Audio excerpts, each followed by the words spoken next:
Welcome to top 4 at 4 pm. నేను సింధూర. ఇక టాప్ 4 న్యూస్ లో ఫస్ట్ టాపిక్, తెలంగాణ ముఖ్యమంత్రి రేవంత్ రెడ్డి భావితరాలకు జాగా లేకుండా చేస్తున్నాడని మాజీ మంత్రి హరీష్ రావు నిప్పులు చెరిగారు. ఇక ప్రభుత్వ భూములను అమ్ముతూ అసైన్డ్ భూములను లాక్కుంటున్నాడని విమర్శించారు. రేవంత్ తమ్ముడికి అడ్డికి పావుసేరు లెక్కన కోట్లు విలువ చేసే భూములు కట్టబెట్టారని మండిపడ్డారు. ఇక రెండో టాపిక్, నాగార్జున సాగర్ ఎడమ కాల్వకు సాగునీటిని విడుదల చేయాలని డిమాండ్ చేస్తూ నల్గొండ జిల్లా నేరేడుచెర్లలో బీఆర్ఎస్ మహాధర్నాకు దిగింది. హుజూర్ నగర్ నియోజకవర్గం నుంచి ఆయకట్టు రైతులు, పార్టీ కార్యకర్తలు భారీగా తరలివచ్చారు. ఇక టాప్ 4 లో మూడో టాపిక్, ఎగవేసిన ఒక్కో హామీ వెంటాడుతోంది, దగా పడిన ఒక్కో వర్గం దండు కడుతోంది. అధికారం కోసం అడ్డగోలుగా ఇచ్చిన హామీలు ఇప్పుడు తమ సంగతేంటో తేల్చాలంటూ సవాల్ విసురుతున్నాయి. ఇక తెలంగాణలో అమలు చేస్తానన్న గ్యారంటీలను గాయాబ్ చేసిన గుంపు మేస్త్రీ సర్కార్పై దండోరా మోగిస్తున్నాయి. గారడీ చేస్తున్న కాంగ్రెస్ పై ప్రజా వ్యతిరేకత రాజుకుంటోంది. ఇక నాలుగో టాపిక్, కాంగ్రెస్ రాజ్యంలో తెలంగాణ క్రైమ్ స్టేట్ గానే కాదు, డ్రగ్ స్టేట్ గా కూడా మారిపోయింది. బస్ స్టాపుల్లో, పాన్ షాపుల్లో, మెట్రో పిల్లర్ల కింద, మూల మలుపుల్లో, ఇరుకు గల్లీల్లోనే కాదు ఏకంగా మెడికల్ షాపుల్లో కూడా డ్రగ్స్ అందుబాటులోకి వచ్చాయి. మియాపూర్లోని ఓ మెడికల్ షాప్ లో డ్రగ్స్ పట్టుబడ్డాయి. ఇక టాప్ 4 హెడ్లైన్స్ చూద్దాం. రైట్, ఇక టాప్ 1 న్యూస్, భావి తరాలకు గజం జాగా కూడా ఉంచరా రేవంత్ సర్కార్ పై మాజీ మంత్రి BRS deputy floor leader Harish Rao నిప్పులు చెరిగారు. దానికి సంబంధించి టాప్ 1 న్యూస్. ఇక టాప్ 2, పదవుల కోసం పెదవులు మూసుకుంటావా, ఉత్తమ్ కుమార్ పై బీఆర్ఎస్ ఆగ్రహం వ్యక్తం చేసింది. నేరేడ్చెర్లలో మహాధర్నా నిర్వహించింది. ఇక టాప్ 3, దండు కడుతున్న దగాపడ్డ వర్గాలు, గ్యారంటీలను గాయాబ్ చేసిన గుంపు మేస్త్రీ సర్కార్కు విద్యుత్ ఉద్యోగులు సమ్మె నోటీస్ జారీ చేశారు. దానికి సంబంధించి టాప్ 3 న్యూస్. ఇక టాప్ 4, కాంగ్రెస్ రాజ్యంలో డ్రగ్స్ స్టేట్ గా మారిన తెలంగాణ, మియాపూర్లో మెడికల్ షాప్ లో భారీగా డ్రగ్స్ పట్టివేత అంటూ టాప్ 4 న్యూస్. ఇక ఈ 4 అంశాలకు సంబంధించిన పూర్తి సమాచారం మా ప్రతినిధులు లివిల్, రాము, యాసర్, సందీప్ ద్వారా తెలుసుకుందాం.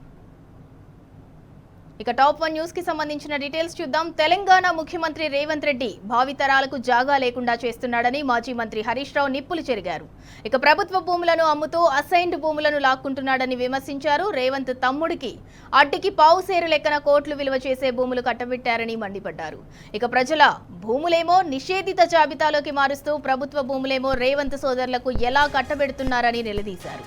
ఇక ప్రజల ఆస్తిని రాత్రికి రాత్రి కబ్జా పెడుతోందని, కబ్జాదారులే 22A వ్యతిరేకిస్తున్నారని హరీష్ రావు ఆగ్రహం వ్యక్తం చేశారు. ప్రభుత్వం ఏ ఉద్దేశంతో 22A తీసుకొచ్చిందో చెప్పాలని డిమాండ్ చేశారు. ఇక హైదరాబాద్ బ్రాండ్ ఇమేజ్ పెరగాలని, రాష్ట్రం అభివృద్ధి చెందాలని కేసీఆర్ తపన పడ్డారని, 10 ఏళ్ల బీఆర్ఎస్ పాలనలో 450 కోట్ల రూపాయలతో కూకట్పల్లిలో తాగునీటి సమస్య పరిష్కరించామని గుర్తు చేశారు.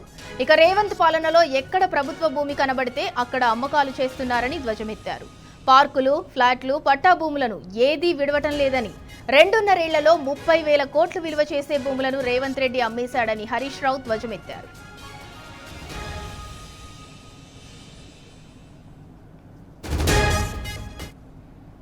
ఇక ఇదే అంశానికి సంబంధించి మరింత సమాచారం మా ప్రతినిధి లివిల్ రెడ్డి అందిస్తారు. లివిల్ రెడ్డి, కూకట్పల్లిలో 22A బాధితుల సమావేశంలో అయితే మాజీ మంత్రి BRS deputy floor leader Harish Rao అయితే నిప్పులు చెరిగారు రేవంత్ సర్కార్ పై.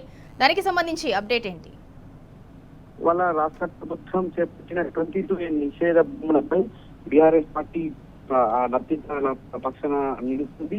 బాధితుల కట్టగా బీఆర్ఎస్ పార్టీ గత కొద్ది రోజులుగా పోరాటం చేస్తుంది. ఈ నేపథ్యంలో వాళ్ళ కుకట్పల్లి ఎమ్మెల్యే మాధవరం కృష్ణరావు ఆధ్వర్యంలో ఏర్పాటు చేసిన ఈ 22A బాధితుల సమావేశంలో BRS party deputy floor leader Harish Rao పాల్గొన్నారు. ప్రభుత్వ ఆస్తులను భూములను అమ్ముకోవడమే కాంగ్రెస్ ప్రభుత్వం ఏకైక లక్ష్యం అంటూ కూడా ఆగ్రహం వ్యక్తం చేశారు. ఇప్పటికే 30,000 కోట్ల విలువైన ప్రభుత్వ భూములను తెగనమ్మిన రేవంత్ హైదర్ నగర్ లో పిల్లలు ఆడుకునే పార్కు స్థలాన్ని కూడా అమ్మడానికి అమ్మకానికి పెట్టిన దుర్మార్గుడు అంటూ కూడా ఆగ్రహం వ్యక్తం చేశారు. సామాన్య భూములను 22A పెట్టి వేధింపులకు గురి చేస్తున్నారు. సీఎం బంధువులకు మాత్రం విలువైన ప్రభుత్వ ఆస్తుల దారాదత్తం చేస్తున్నారు. ఈ భూములను అమ్ముకుంటే రేపు గుడి ఆసుపత్రి వైకుంఠ ధామానికి స్థలాలు కూడా ఉండవంటూ కూడా ఎద్దేవా చేశారు. అయితే అసలు ఏ ఉద్దేశంతో ప్రభుత్వం 22A ఆంక్షలు తీసుకొచ్చింది, ప్రభుత్వ బాధ్యత ఏంటి, ప్రజలకు కావాల్సిన విద్య, వైద్యం, తాగునీరు, విద్యుత్, రవాణా, ఉద్యోగ, రైతు సంక్షేమం కోసం చేయాల్సిన ప్రభుత్వం ఈ సమస్యలను గాలికి వదిలేసి కేవలం భూమి చుట్టే తిరుగుతున్నారంటూ కూడా ఆగ్రహం వ్యక్తం చేశారు. ఒక్క మాటలో చెప్పాలంటే కేసీఆర్ ముఖ్యమంత్రిగా ఉన్నప్పుడు ప్రజలే కేంద్రంగా పరిపాలన సాగితే, రేవంత్ ముఖ్యమంత్రి అయిన తర్వాత కేవలం భూములే కేంద్రంగా పరిపాలన సాగుతుంది. గత బీఆర్ఎస్ ప్రభుత్వం రాకముందుకు హైదరాబాద్ తో సహా రాష్ట్రమంతా కరెంటు కష్టాలు ఉండేవి, తాగునీరు, ట్రాఫిక్ సమస్యలతో తాండవిల్లేవి. కానీ కేసీఆర్ అధికారంలోకి రాగానే వాటన్నింటినీ ప్రాధాన్యత క్రమంలో పరిష్కరించారు. ప్రతి ఇంటికి సాగునీరు, 24 గంటల విద్యుత్తో పాటు హైదరాబాద్ నగరంలో ఫ్లైఓవర్లు నిర్మించి ట్రాఫిక్ కష్టాలకు పెట్టారు. ఇవాళ హైదరాబాద్ బ్రాండ్ ఇమేజ్ పెంచి యువతకు ఉద్యోగాలు వచ్చేలా అద్భుతమైన ప్రగతిని సాధించాం. కానీ వాళ్ళ మళ్ళీ కరువు వచ్చింది. ఇవాళ హైదరాబాద్ నగరం అంతా అల్లకల్లోలమైంది, హైదరాబాద్ తో ఆగమైపోయింది. ఇటు ఏదైతే 22A ఇవాళ మళ్ళీ హైదరాబాద్ అంటే ఒక ఇబ్బందికరమైన నగరంగా ఇవాళ పెట్టుబడులు పెట్టడానికి కూడా ఇవాళ రాలేకుండా చూస్తున్న పరిస్థితి కనిపిస్తుంది. ఒకప్పుడు కరువు అంటే తెలంగాణ, రైతులు ఆత్మహత్యలైన పరిస్థితి ఉండేది. కానీ కేసీఆర్ పాలనలో గోదావరి, గంగా అది పరివాహక ప్రాంతాల్లో ఇవాళ దేశంలోనే వరి ఉత్పత్తిలో నెంబర్ 1 స్థానంలో నిలిచింది. కుక్కటిపల్లి తీసుకుంటే బీఆర్ఎస్ 10 ఏళ్ల పాటు ఇక్కడ తాగునీటికి సమస్య లేదు. శాశ్వత పరికరాలకు 100 కోట్ల రూపాయలు ఖర్చు చేసి పెద్ద పెద్ద రిజర్వాయర్లు, పైప్ లైన్లు, మౌలిక వసతులు నిర్మించాం. కానీ వాళ్ళ నిజాం బ్రిడ్జ్ కాలంలో కట్టిన ఉస్మానియా గాంధీ ఆసుపత్రుల పైన కూడా ఆధారపరిస్థితి మార్చేసి నగరం నలువైపులా హింసలు కడితే వాళ్ళ ఒక కుక్కటిపల్లి 20కి పైగా బస్సు దవాఖానాలు ఏర్పాటు చేసి గత ప్రభుత్వం అయితే ఇవాళ కేవలం రాష్ట్ర ప్రభుత్వం ఈ రేవంత్ రెడ్డి పాలన దృష్టి ఏంటంటే ప్రజల సమస్యను పరిష్కరించడం కంటే లివిల్ రెడ్డి గతంలో సీఎం రేవంత్ రెడ్డి అనేక ఇంటర్వ్యూలలో చెప్పారు తాను రియల్ ఎస్టేట్ బ్యాక్గ్రౌండ్ నుంచి వచ్చిన వ్యక్తి అని. ఇవాళ రాష్ట్రంలో చూసుకున్నట్లయితే మరి ప్రజల కోసం రియల్ ఎస్టేట్ ని డెవలప్ చేయకుండా తన కుటుంబం కోసం, తన అనుచరుల కోసం రేవంత్ రెడ్డి సీఎం హోదాలో ఉండి రియల్ ఎస్టేట్ వ్యాపారం చేస్తున్నారు అని అనుకోవచ్చా? ఎందుకు అనంటే సామాన్యుల భూములను అన్నిటినీ కూడా 22A నిషేధిత జాబితాలో చేర్చారు. కానీ ప్రభుత్వానికి సంబంధించిన భూములని వాళ్ళ తమ్ముళ్ళకి, వాళ్ళ అనుచరులకి కట్టబెట్టడాన్ని ఎలా చూడాలి? ఎగ్జాక్ట్లీ గతంలో కూడా అనేక సందర్భాల్లో చూసాం. నేను స్వయంగా రియల్ ఎస్టేట్ వ్యాపారం చేస్తాను అని చెప్పి సందర్భాలు చూసాం. గతంలో ఆర్టీఐ చేసి భూమి యజమానులను బెదిరించి హక్కుగా తీసుకునే విషయం కూడా అనేక సందర్భాల్లో చూస్తాం. ఇవన్నీ పక్కన పెట్టి వాళ్ళ అధికారంలోకి వచ్చిన తర్వాత కేవలం రియల్ ఎస్టేట్ రంగానికి మాత్రమే ప్రియారిటీ ఇస్తున్నాడు. వారి కుటుంబ సభ్యులకు అక్రమంగా భూమిని దోచిపెడుతున్నారనే ఆరోపణలు పెద్ద ఎత్తున అవి వాళ్ళ నిజమవుతున్నాయి కూడా. లగచర్ల విషయంలో కావచ్చు, ఇటు మూసి పక్షాల విషయంలో కావచ్చు, అనేక విషయాల్లో కూడా భూమి చుట్టే ఇవాళ రేవంత్ రెడ్డి పరిపాలన కొనసాగిస్తున్నారు. అందుకు అనుగుణంగానే ఆయన పాలసీలు ఉంటున్నాయి, అందుకు అనుగుణంగానే ఆయన నిర్ణయాలు ఉంటున్నాయి.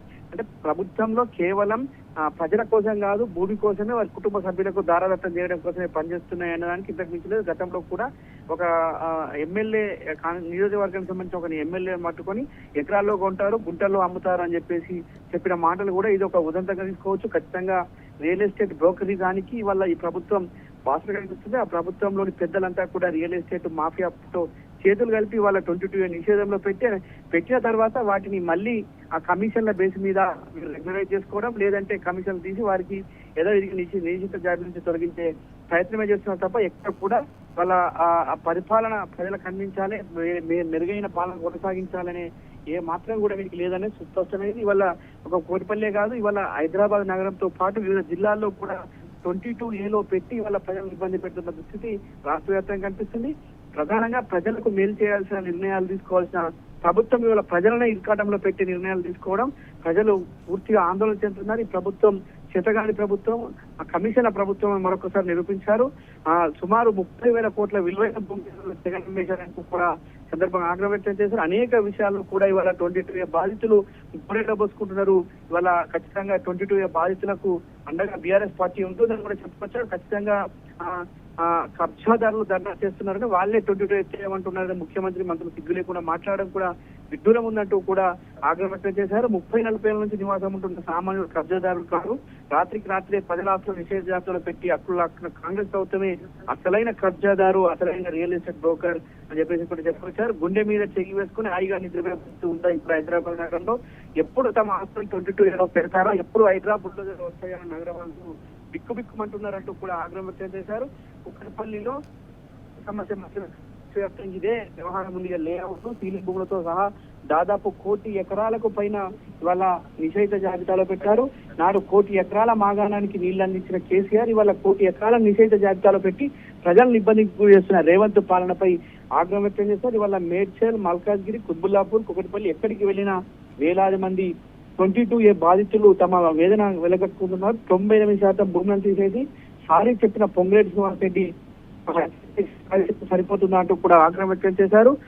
ప్రభుత్వాన్ని 22A పెట్టింది మీరు, ఏది పెట్టారో మీకు తెలియదు, అలాంటప్పుడు అమాయకులను పెట్టుకుని అసలు ఆఫీసర్ చుట్టూ తింపుడు ఎందుకంటూ కూడా ఆగ్రహం వ్యక్తం చేశారు. ఇప్పటికైనా ఈ 22A జాబితా నుంచి అర్హులైన వారి భూములను తొలగించే వరకు కూడా మా పోరాటం కొనసాగుతుంది. అవసరమైతే అసెంబ్లీని ముట్టడిస్తాం, వారికి అండగా ఉంటాం, అసెంబ్లీని స్తంభింపజేస్తాం అంటూ కూడా హరీష్ రావు ఆగ్రహం వ్యక్తం చేశారు. ఖచ్చితంగా 22A బాధితుల పక్షాన బీఆర్ఎస్ పార్టీ ఉంటుందంటూ కూడా ఈ సందర్భంగా చెప్పారు. ఖచ్చితంగా ఇప్పటికే నగరంలో అనేక మంది బాధితులతో బీఆర్ఎస్ పార్టీ సమావేశం అవుతుంది. ఇవాళ వివిధ జిల్లాల్లో కూడా ఇదే తరహా ఉండడంతో వారికి కూడా బీఆర్ఎస్ పార్టీ అక్కడ స్థానికంగా ఉన్న మాజీ మంత్రులు, ఎమ్మెల్యేలు వారికి అండగా ఉంటారు. ఖచ్చితంగా ఇవాళ 7వ తేదీ అసెంబ్లీ ప్రారంభమవుతుంది. ఈ 22 అంశాన్ని ఎత్తేయకపోతే ఖచ్చితంగా అక్కడ ఇవాళ పెద్ద ఎత్తున ఆందోళన చేపడతామంటూ కూడా గుర్తు చేశారు. లేదంటే 22A బాధితులుగా నేను, కృష్ణారావు ఇద్దరం కూడా పార్టీ మొత్తం కూడా వారికి అండగా ఉంటుందని కూడా ఈ సందర్భంగా చెప్పారు. ఖచ్చితంగా 22A బాధితులకు కాదు, ఏ సమస్య వచ్చినా ఇవాళ బీఆర్ఎస్ పార్టీ పక్షాన్ని ఉంటుంది, బాధితుల పక్షాన్ని నిలబడుతుంది, ప్రభుత్వాన్ని గల్లబట్టి అడుగుతుంది, ప్రభుత్వం ఆన్సర్ ఇచ్చేదాకా కొట్లాడుతుంది. ఇవాళ సమస్య తీరే వరకు కూడా, పరిష్కారం వచ్చే వరకు బీఆర్ఎస్ పార్టీ పేద ప్రజల పక్షమైన మరొకసారి సందర్భంగా గుర్తు చేస్తున్నారు. ఖచ్చితంగా ప్రజలంతా కూడా ప్రజలకు కూడా ఒక నమ్మకం ఏర్పడింది. ఖచ్చితంగా ఇవాళ హరీష్ రావు ఎక్కడ 22A బాధితుల కోసం పోతే అక్కడ భూముల నిషేధిత జాబితా నుంచి తొలగిస్తున్నారు, వారి డీటెయిల్స్ తెప్పించుకుంటున్నారు, వారితో మాట్లాడి ఆ సమస్యను తెలుసు చెప్తే గానీ చెవున పట్టదా అనే విధంగా ఇవాళ ప్రభుత్వం వ్యవహరిస్తుంది. ఇప్పటికైనా 22A జాబితాను యథావిధిగా తొలగించి అర్హులైన పేద భూములకు ఇవాళ ఇలాంటి ఇబ్బంది లేకుండా చూడాల్సిన బాధ్యత ప్రభుత్వంపై ఉంది. ఇలా ముందుకెళ్తే ఖచ్చితంగా అసెంబ్లీ సమావేశాల్లో వాళ్ళ 22 బాధితులే కాదు, అన్ని సమస్యల పరిష్కారానికి అసెంబ్లీని మేము వేదికగా వాడుకుంటాం, లక్షలాది మందితో అసెంబ్లీని స్తంభింపజేస్తామంటూ కూడా ఈ సందర్భంగా మరొకసారి ప్రభుత్వాన్ని హెచ్చరించారు. సింధూరా. రైట్, థ్యాంక్ యూ లివిల్ రెడ్డి. మొత్తానికి కూకట్పల్లిలో జరిగిన 22A నిషేధిత జాబితా బాధితుల సమావేశంలో అయితే మాజీ మంత్రి BRS deputy floor leader Harish Rao పాల్గొన్నారు. అసలు తెలంగాణ ముఖ్యమంత్రి రేవంత్ రెడ్డి భావితరాలకు జాగా కూడా లేకుండా చేస్తున్నారని చెప్పి విమర్శించారు. మరోపక్క ప్రభుత్వ భూములను అమ్ముతూ అసైన్డ్ భూములను లాక్కుంటున్నారని అయితే విమర్శించారు. అసలు మొత్తానికి ప్రభుత్వం అసలు ఏ ఉద్దేశంతో 22A నిషేధిత జాబితాను ప్రవేశపెట్టిందో దాని గురించి వివరణ ఇవ్వాలని బీఆర్ఎస్ తరపు నుంచి మాజీ మంత్రి హరీష్ రావు అయితే డిమాండ్ చేశారు. ఇక టాప్ 2 న్యూస్ కి సంబంధించిన డీటెయిల్స్ చూద్దాం. నాగార్జున సాగర్ ఎడమ కాల్వకు సాగునీటిని విడుదల చేయాలని డిమాండ్ చేస్తూ నల్గొండ జిల్లా నేరేడుచెర్లలో బీఆర్ఎస్ మహాధర్నాకు దిగింది. హుజూర్ నగర్ నియోజకవర్గం నుంచి ఆయకట్టు రైతులు, పార్టీ కార్యకర్తలు భారీగా తరలివచ్చారు. సాగర్ నుంచి కావాలనే నీళ్లు విడుదల చేయకుండా ఆంధ్రాకు మన నీటిని తరలిస్తున్నారని నియోజకవర్గం బీఆర్ఎస్ సమన్వయకర్త ఒంటెద్దు నరసింహారెడ్డి ఆగ్రహం వ్యక్తం చేశారు. ఇక సాగర్ రిజర్వాయర్లో ఇప్పటికీ 33 టీఎంసీల నీళ్లు అందుబాటులో ఉన్నాయని, వాటిని ఎడమ కాల్వకు విడుదల చేయాలని డిమాండ్ చేశారు. జిల్లాకు చెందిన ఇరిగేషన్ మంత్రి ఉత్తమ్ కుమార్ రెడ్డి ఆంధ్రాకు అమ్ముడుపోయారని మండిపడ్డారు. ఇక పదవుల కోసం పెదవులు మూసుకున్నారని నిప్పులు చెరిగారు. సాగర్ నుంచి నీళ్లు విడుదల చేయకుంటే చలో సాగర్ పేరుతో ఉద్యమిస్తామని ఒంటెద్దు నరసింహారెడ్డి హెచ్చరించారు.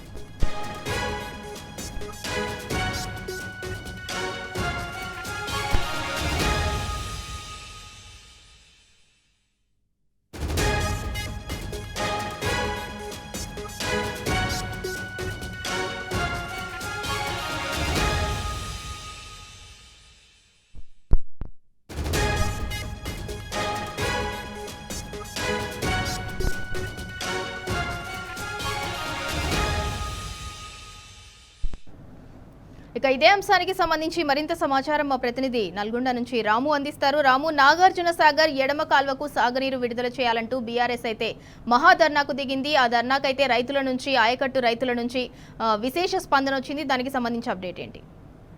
సింధుర, ఈ రోజు రైతుల మహాధర్నా జరిగింది. ఇది రాజకీయాలకు అతీతంగా, పార్టీలకు అతీతంగా పెద్ద ఎత్తున రైతులు ఇక్కడ కూర్చొని ప్రభుత్వం పైన పెద్ద ఎత్తున కూడా నిప్పులు చేయడం జరిగింది. నాగార్జున సాగర్ లో 530 అడుగుల నీరు ఉంది. ఇప్పటి వరకు కూడా 30 టీఎంసీల నీరు వాడుకునే అవకాశం ఉన్నప్పుడు కూడా కాంగ్రెస్ పార్టీ ప్రభుత్వం కావాలని నాగార్జున సాగర్ ఎడమ కాలువకు నీటి విడుదల చేయలేదంటూ పెద్ద ఎత్తున కూడా ఆగ్రహం వ్యక్తం చేస్తూ సాగర్ ఆయకట్టు రైతులందరూ కూడా ధర్నా నిర్వహించారు. ఈ రోజు హుజూర్నగర్ నియోజకవర్గం, నేరేడుచెర్ల, హుజూర్నగర్, మఠంపల్లి మండలాల్లో నియోజకవర్గ ఇన్ఛార్జి ఉన్నటువంటి ఒంటెద్దు నరసింహారెడ్డి ఆధ్వర్యంలో పెద్ద ఎత్తున రైతులు ధర్నా కూర్చున్నారు. ప్రభుత్వం పైన నిప్పులు చేయడం జరిగింది. ఇప్పుడున్నటువంటి కాంగ్రెస్ పార్టీ ప్రభుత్వం రైతుల గురించి ఏది కూడా పట్టించుకోవట్లేదు. రైతుల పొలాలు ఎండిపోతా ఉన్నాయి, రైతులకు సంబంధించిన నార్మల్ కూడా ఎండిపోతా ఉన్నాయి. నీరు అందుబాటులో ఉన్నప్పటికీ కూడా కావాలని కుట్ర చేస్తూ సాగర్ ఆయకట్టు ఎడమ కాలువకు నీరు ఇవ్వట్లేదంటూ ఆగ్రహం వ్యక్తం జరిగింది. మరొక 24 గంటల్లోగా నాగార్జున సాగర్ ఎడమ కాలువకు, అదేవిధంగా ఎస్ఎల్బీసీ, ఏఎంఆర్పీకి నీటి విడుదల చేయకపోతే చలో నాగార్జున సాగర్ అంటూ మేమే నాగార్జున సాగర్ మీకు వెళ్తాం, అక్కడ ఉంటున్న గేట్లను ఓపెన్ చేసుకుని తమ పంట పొలాలకు నీటి విడుదల చేస్తామని పెద్ద ఎత్తున కూడా ఆగ్రహం వ్యక్తం చేస్తూ ధర్నా కార్యక్రమాన్ని నిర్వహించారు. దీంతో పాటు జిల్లా మంత్రులపైన కూడా నిప్పులు చేయడం జరిగింది. ఇదే మంత్రి కోమరెడ్డి వెంకటరెడ్డి రెడ్డి అధికారుల సమక్షంలోనే అధికారుల రివ్యూలోనే నాగార్జున సాగర్ ఎడమకాలకు నీళ్లు ఇవ్వమని ప్రకటించారు. ఎందుకు నీళ్లు ఇవ్వరంటూ కూడా రైతులు ప్రశ్నించడం జరిగింది.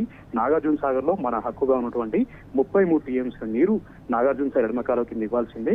ఈ నీటినంతా కూడా ఆంధ్ర ప్రభుత్వం పోతిపాడు ద్వారా శ్రీశైలం నుంచి తరలించుకుపోతా ఉంటే ఇక్కడ ఉన్నటువంటి కాంగ్రెస్ పార్టీ ప్రభుత్వం కళ్ళప్పగిని చూస్తా ఉంది, చోద్యం చూస్తా ఉంది. ఇక్కడ ఉన్నటువంటి రైతుల్ని ఎండబెడతా ఉన్నారు, మట్టి కొడతా ఉన్నారు. అక్కడ ఉన్నటువంటి ఆంధ్రాలో ఉన్నటువంటి 16 సంబంధించినటువంటి ఆ రిజర్వాయర్ నింపుకుంటుంటే ఇక్కడ ఉన్నటువంటి ప్రభుత్వ అధికారులు ప్రభుత్వం ఏం చేస్తుందంటూ కూడా ఆయకట్టు రైతులైతే అగ్గి మీద గుర్తినమవుతున్నారు. ఖచ్చితంగా ఇది కాంగ్రెస్ పార్టీ ప్రభుత్వం వైఫల్యమే.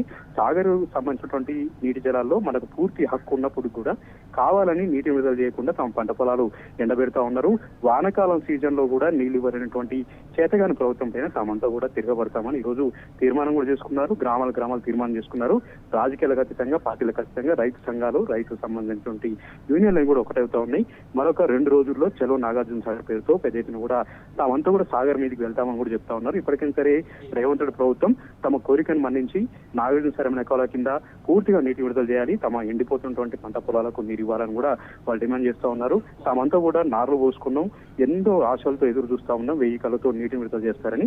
శ్రీశైలం పూర్తిగా నిండింది, మరి కొద్ది రోజుల్లోనే ఆ గేట్లు ఎత్తారు. కానీ ఇక్కడ ఉన్నటువంటి నాగార్జున సాగర్ సంబంధించి కూడా నీటిని విడిచిపట్టాల్సింది పోయి ఎక్కడ కూడా నీటి సంబంధించినటువంటి మేనేజ్మెంట్ సరిగా లేదు, అడ్మినిస్ట్రేషన్ సరిగా లేదు. నాగార్జున సాగర్ లో ఈ పాటికి పూర్తిగా కూడా నిండే అవకాశం ఉండే, అయినప్పుడు కూడా వీళ్ళు పట్టించుకోకపోవడంతో అక్కడ ఉన్నటువంటి ఏపీ ప్రభుత్వం అక్రమంగా పోతేడుపాడు ద్వారా లక్షల క్యూసెక్ల నీరు, లక్షల టీఎంసీల నీరు అక్కడ తీసుకెళ్తుంది. ఎందుకు ఇంత నిర్లక్ష్యంగా వ్యవహరిస్తున్నారంటూ కూడా వాపోతా ఉన్నారు. నాగార్జున సాగర్ ఎడమకాల ఆయకట్టు కింద ఇలాంటి దుర్భిక్ష పరిస్థితులు ఎప్పుడు కూడా మేము చూడలేదు, ఇలాంటి ఒక క్షామం ఎప్పుడు కూడా చూడలేదు. ఇది ఎల్నిలో తెచ్చినటువంటి కరువు కాదు, ఇది కేవలం ప్రభుత్వం తెచ్చినటువంటి కరువు అంటూ కూడా వాపోతా ఉన్నారు, ఆగ్రహం వ్యక్తం చేస్తా ఉన్నారు. ఈ రోజు ఒంటెద్దు నరసింహారెడ్డి నేతృత్వంలో పెద్ద ఎత్తున కూడా రైతులు సంఘటితం అవుతా ఉన్నారు, రైతులందరూ కూడా చైతన్యం అవుతా ఉన్నారు. మరికొద్ది రోజుల్లోనే చలో నాగార్జున సాగర్ పేరుతో మేమంతా కూడా సాగర్కి వెళ్తాం. నాగార్జున సాగర్ ఆయకట్టు కింద 3.5 నియోజకవర్గాలు ఉంటే అందరినీ కూడా మేము కాంగ్రెస్ ఎమ్మెల్యేని గెలిపించాం, కాంగ్రెస్ నాయకులకు గెలిపించాం. ఈ రోజు మాకు రిటర్న్ గిఫ్ట్ గా మాకు నీళ్లు ఇవ్వకుండా తమ పంట పొలాన్ని కూడా బీడు భూములుగా మార్చి కాంగ్రెస్ పార్టీ ఎమ్మెల్యేలు తమకు సరైనటువంటి బుద్ధి చెప్పారు, తమకు ఒక శిక్ష వేశారు, తమను పగబట్టారంటూ కూడా రైతులైతే ఆగ్రహం వ్యక్తం చేస్తా ఉన్నారు. ఇప్పటికైనా సరే మీకు ఓట్లు వేసినందుకైనా సరే నాగార్జున సాగర్ ఎమ్మెల్యేల కింద పూర్తిగా ఆయకట్టు కింద నీటి విడుదల చేయాలి, ఆరుతడి పంటలకే నీటి విడుదల చేయాలి. చెరువులు కూడా ఎక్కడికక్కడ ఎండిపోయాయి, పశుపక్షాదులకు కూడా నీరు లేక ఇబ్బంది పడుతూ ఉన్నాం. వెంటనే చెరువులు కూడా నింపాలంటూ కూడా ధర్నా కార్యక్రమం అయితే కొనసాగుతున్నాయి, ఆందోళన అయితే కొనసాగుతున్నాయి. ఈ ఆందోళన ఇప్పటితో ముగించము. చలో సాగర్ పేరుతో ప్రభుత్వం పైన తిరగబడేంత వరకు కూడా మేమంతా కూడా ఐక్యంగా పోరాటం చేస్తామని కూడా ఈ రోజు ఆయకట్టు రైతులకు తేల్చి చెప్పారు. రైట్, థ్యాంక్ యూ రాము. ఇక మొత్తానికి నాగార్జున సాగర్ ఎడమ కాల్వకైతే సాగునీటిని విడుదల చేయాలని డిమాండ్ చేస్తూ నల్గొండ జిల్లా నేరేడుచెర్లలో అయితే బీఆర్ఎస్ మహాధర్నాకు దిగింది. ఈ మహాధర్నాకైతే హుజూర్ నగర్ నియోజకవర్గం నుంచి ఆయకట్టు రైతులు, అటు పార్టీ కార్యకర్తలు అయితే భారీగా తరలివచ్చారు. మరోపక్క నాగార్జున సాగర్ ఎడమ కాల్వకు సాగునీరు విడుదల చేయాలంటూ బీఆర్ఎస్ దిగిన మహాధర్నాలో అయితే చలో సాగర్ పేరుతో తక్షణమే నీటిని విడుదల చేయకపోతే చలో సాగర్ పేరుతో అయితే పెద్ద ఎత్తున ఉద్యమిస్తామని ఒంటెద్దు నరసింహారెడ్డి అయితే ప్రభుత్వాన్ని హెచ్చరించారు. ఇక టాప్ 3 న్యూస్ కి సంబంధించిన డీటెయిల్స్ చూద్దాం. ఎగవేసిన ఒక్కో హామీ వెంటాడుతోంది, దగా పడిన ఒక్కో వర్గం దండు కడుతోంది. అధికారం కోసం అడ్డగోలుగా ఇచ్చిన హామీలు ఇప్పుడు తమ సంగతేంటో తేల్చాలంటూ సవాల్ విసురుతున్నాయి. తెలంగాణలో అమలు చేస్తానన్న గ్యారంటీలను గాయబ్ చేసిన గుంపు మేస్త్రీ సర్కార్పై దండోరా మోగిస్తున్నాయి. గారడీ చేస్తున్న కాంగ్రెస్ పై ప్రజా వ్యతిరేకత రాజుకుంటోంది. సబ్బండ వర్ణాల్లో భాగమైన ఉద్యోగ కార్మికులు సర్కార్పై సమరశంఖం పూరిస్తున్నారు. తాజాగా రాష్ట్రంలో విద్యుత్ కార్మికులు సమ్మె సైరన్ మోగించారు. ట్రాన్స్కో, జెన్కో, దక్షిణ డిస్కం, ఉత్తర డిస్కం కంపెనీల పరిధిలోని 20,000 మంది కార్మికులు సమ్మెకు దిగనున్నారు. ఇక విద్యుత్, ఆర్టిజన్, అన్వాండ్, ప్రీస్ట్రేట్ కార్మికుల సమస్యల పరిష్కారం, హక్కుల సాధన కోసం తెలంగాణ విద్యుత్ artisan employees joint action committee ఆధ్వర్యంలో సమ్మె చేపట్టనున్నారు. ఇక విద్యార్హతల ఆధారంగా ఆర్టిజన్ ఉద్యోగులను కన్వర్షన్ చేయాలని, వీరికి ఏపీఎస్ఈసీ రూల్స్ అమలు చేయాలని, టీజీఎన్డీ డీసీఎల్, టీజీఎస్పీడీసీఎల్లలో అన్వర్డ్ వర్కర్లను ఆర్టిజన్లలో విలీనం చేసుకోవాలని జేఏసీ నేతలు డిమాండ్ చేశారు. ఇక డిమాండ్ల సాధన కోసం ఇప్పటికే అనేక రూపాల్లో ఆందోళన చేపట్టినా ప్రభుత్వం పట్టించుకోకపోవడంతో చివరికి సమ్మె నోటీస్ ఇచ్చామని, అయినా సర్కార్ స్పందించకపోవడంతో సమ్మె తప్పదని హెచ్చరిస్తున్నారు. ఇక ఇదే అంశానికి సంబంధించి మరింత సమాచారం మా ప్రతినిధి యాసర్ అందిస్తారు. యాసర్, విద్యుత్ ఉద్యోగుల సమ్మె నోటీస్ కి సంబంధించి అప్డేట్ ఏంటి? రైట్ సింధురా, రేవంత్ రెడ్డి పాలనలో విద్యుత్ మొత్తం మారిపోయిన పరిస్థితి అయితే ఉంది. విద్యుత్ ఉద్యోగులు తమ డిమాండ్ల సాధన కోసం ప్రభుత్వంపై పోరాటానికి అయితే సిద్ధమవుతున్నారు. ఇప్పటికే ప్రభుత్వంపై తీవ్ర అసహనం వ్యక్తం చేస్తున్నారు. తమ సమస్యలను పరిష్కరించాలని కోరుతూ విద్యుత్ చేసి ఇప్పటికే ప్రభుత్వానికి అటు విద్యుత్ యాజమాన్యానికి 14 రకాల ప్రధాన డిమాండ్లను ఉంచింది. అయితే తమ డిమాండ్లపై ఇప్పటి వరకు ప్రభుత్వం యాజమాన్యం నుంచి ఆశించిన స్థాయిలో స్పందన రాలేదని విద్యుత్ ఉద్యోగ జేఏసీ నేతలు అయితే ఆగ్రహం వ్యక్తం చేస్తున్నారు. ఇప్పటికే విద్యుత్ యాజమాన్యాలు కావచ్చు ప్రభుత్వాన్ని తీరు నిరసనగా ఇప్పటికే విద్యుత్ సౌదాలో వేలాది మంది ఉద్యోగులతో భారీ మహాధర్నాన్ని నిర్వహించారు. గత వారంలో మహాధర్నా నిర్వహించారు. ఈ ధర్నాలో పాల్గొనకూడదని అటు ప్రభుత్వం కావచ్చు యాజమాన్యం కావచ్చు ఉద్యోగులను బెదిరించిన అయినా ఉద్యోగులు మాత్రం మహాధర్నాను గ్రాండ్ సక్సెస్ఫుల్ చేశారు. ఈ ధర్నాలో ఉద్యోగులు వేల సంఖ్యలో పాల్గొని తమ స్వరం ప్రభుత్వానికి అయితే వినిపించిన పరిస్థితి ఉంది. ఏదైతే సమస్యలు పరిష్కరించడంతో ప్రభుత్వం వెంటనే చర్చలు జరిపి సమస్యలు పరిష్కారం చూపాలని జేఏసీ నేతలు డిమాండ్ చేస్తున్నారు. అయితే ప్రభుత్వం కావచ్చు అటు విద్యుత్ యాజమాన్యం నుంచి స్పష్టమైన హామీ రాకపోవడంతో ఉద్యోగ సంఘాలు అయితే విద్యుత్ ఉద్యోగ సంఘాలు అయితే తదుపరి కార్యాచరణపై దృష్టి పెట్టాయి. ప్రభుత్వానికి ఈ నెల 27 వరకు టైం ఇస్తున్నామని, ఈ నెల 27 నుంచి తదుపరి కార్యాచరణ ఉంటుందని విద్యుత్ జేఏసీ ఇప్పటికే ప్రభుత్వానికి ఒక అల్టిమేటం కూడా జారీ చేసింది. అవసరమైతే సమ్మెకు వెళ్లేందుకు కూడా సిద్ధంగా ఉన్నామని విద్యుత్ జేఏసీ నేతలు అయితే స్పష్టం చేస్తున్నారు. అటు ప్రభుత్వం వెంటనే ఏదైతే విద్యుత్ సవరణ చేపట్టాలని, అటు యాదాద్రి కోల్ యాష్ హ్యాండ్లింగ్ ప్లాంట్ల ప్రైవేటీకరణను టెండర్లను వెనక్కి తీసుకోవాలంటూ ప్రధానంగా దాదాపు 4 డిమాండ్లతో విద్యుత్ ఉద్యోగుల జేఏసీ అయితే ప్రభుత్వం యాజమాన్యం ముందు పెట్టింది. మరోవైపు విద్యుత్ ఉద్యోగుల ప్రధాన ఆందోళనకు కేంద్ర బిందువు అయిన యాదాద్రి థర్మల్ పవర్ ప్లాంట్ ప్రభుత్వ రంగంలో నిర్మిస్తున్న ఈ భారీ ప్లాంట్ నిర్వహణకు సంబంధించిన కోల్ హ్యాండ్లింగ్, బొగ్గు హ్యాండ్లింగ్ ప్రైవేట్ సంస్థలకు అప్పగించే ప్రతిపాదనలు తెరపైకి రావడం ప్రస్తుతం తీవ్రంగా కలకలం రేపుతుంది. దాదాపు 35 కోట్ల రూపాయల ప్రజాధనంతో నిర్మించిన ఈ ప్లాంట్ ను ప్రైవేట్ చేతుల్లో పెడితే భవిష్యత్తు ప్రభుత్వ రంగ సంస్థలకు ఉనికికి ప్రమాదం ఉందని విద్యుత్ ఉద్యోగులు అయితే చెప్తున్న పరిస్థితి ఉంది. ప్రధానంగా చూసుకున్నట్లయితే ఇది ఏదైతే తమ 14 డిమాండ్లపై ప్రభుత్వం యాజమాన్యం ఉద్యోగ సంఘాలు అయితే కోరుతున్నాయి. సమస్యలు పరిష్కారం కాకపోతే దశల వారీగా ఆందోళన తీవ్రతరం చేస్తామని, అవసరమైతే సమ్మె కూడా వెనకాడబోమని విద్యుత్ ఉద్యోగులు అయితే ప్రభుత్వాన్ని హెచ్చరిస్తున్న పరిస్థితి ఉంది. Sindhura, right, thank you sir.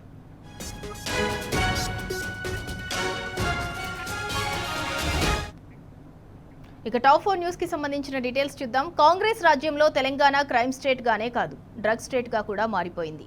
Bus స్టాపుల్లో, pan షాపుల్లో, మెట్రో పిల్లర్ల కింద, మూల మలుపుల్లో, ఇరుకు గల్లీల్లోనే కాదు, ఏకంగా మెడికల్ షాపుల్లో కూడా డ్రగ్స్ అందుబాటులోకి వచ్చాయి. మియాపూర్లోని ఓ మెడికల్ షాప్లో డ్రగ్స్ పట్టుపడ్డాయి. బాలాజీ మెడికల్స్ ఫార్మసీలో సైబరాబాద్ ఎస్ఓటీ స్థానిక పోలీసులు సంయుక్తంగా ఆకస్మిక దాడులు నిర్వహించారు. ప్రిస్క్రిప్షన్లు లేకుండానే మత్తు మాత్రలు, సిరప్లు, ఇంజెక్షన్లు అక్రమంగా విక్రయిస్తున్న నిర్వాహకుడు మహేశ్వర్ రెడ్డిని అదుపులోకి తీసుకున్నారు. ఇక ఈ దాడుల్లో టాంపెడాల్ మత్తు గోళీలతో పాటు 60 బాక్సుల్లో ఉన్న 1500 టాబ్లెట్లు, టెర్మిన్ ఇంజెక్షన్లను పోలీసులు సీజ్ చేశారు. ఇక డ్రగ్స్ ను ఏకంగా హోమ్ డెలివరీ కూడా చేస్తున్నారు. ఇక ఇదే అంశానికి సంబంధించి మరింత సమాచారం మా ప్రతినిధి సందీప్ రావు అందిస్తారు. సందీప్ రావు, నిన్న మొన్నటి వరకు తెలంగాణ క్రైమ్ స్టేట్ గా ఉంది, ఇప్పుడు ఏకంగా డ్రగ్ స్టేట్ గా కూడా మారిపోయింది. దీన్ని ఎలా చూడాలి? రైట్, మియాపూర్లోని మెడికల్ షాప్ లో డ్రగ్స్ పట్టబడడం కలకలం రేపుతుంది. ఇది టాపెండడాల్, ఇంటడాల్ గా పిలుస్తారు. ఈ టాబ్లెట్ సంబంధించి అంటే సిరప్ రూపంలోను అలాగే ఇటు టాబ్లెట్ రూపంలోనూ కూడా ఉంటాయి. వీటిని ఒకసారి అంటే మత్తుకు అలవాటు పడితే ఇది ఒకసారి ఇంజెక్షన్ చేసుకున్నా, ఒక టాబ్లెట్ వేసుకున్నా కూడా దాదాపు 24 గంటల పాటు సదరు వ్యక్తి మత్తులోనే ఉంటాడు. ఇది ఇప్పటివరకే చాలా చోట్ల కూడా పోలీసులు గుర్తించారు. మన ఇటీవల గచ్చిబౌలిలో కూడా ఇవే మందులు పట్టుబడ్డాయి. తాజాగా ఇవాళ మియాపూర్లోని ఒక మెడికల్ షాప్ లో పట్టుబడ్డాయంటే ఇవి నిషేధిత డ్రగ్స్ కిందకి వస్తుంది. ఇది ఒకసారి వేసుకుంటే మాత్రం ఖచ్చితంగా 24 అవర్స్ వాళ్ళు మత్తులోనే ఉంటారు. ఇలా ఎంతో మంది యువత ఇప్పటికే ఈ టాపెండడాల్ కు అట్రాక్ట్ అయినట్టు కూడా ఆకర్షించి వాటిపైకి మొత్తం మత్తుగా మారినట్టు తెలుస్తోంది. ఈఎల్ టీము అలాగే ఇటు టాస్క్ ఫోర్స్ పోలీసులు గుర్తించి ఇప్పటికీ అనేక చోట్ల కూడా దాడులు నిర్వహించి వాళ్ళు మెడికల్ షాప్లను సీజ్ చేశారు. అలాగే ఈ వీరికి ఎవరైతే యువత తీసుకుంటున్నారో వారికి కౌన్సిలింగ్ కూడా నిర్వహిస్తున్నారు. Sindhura, right, thank you Sandeep Rao.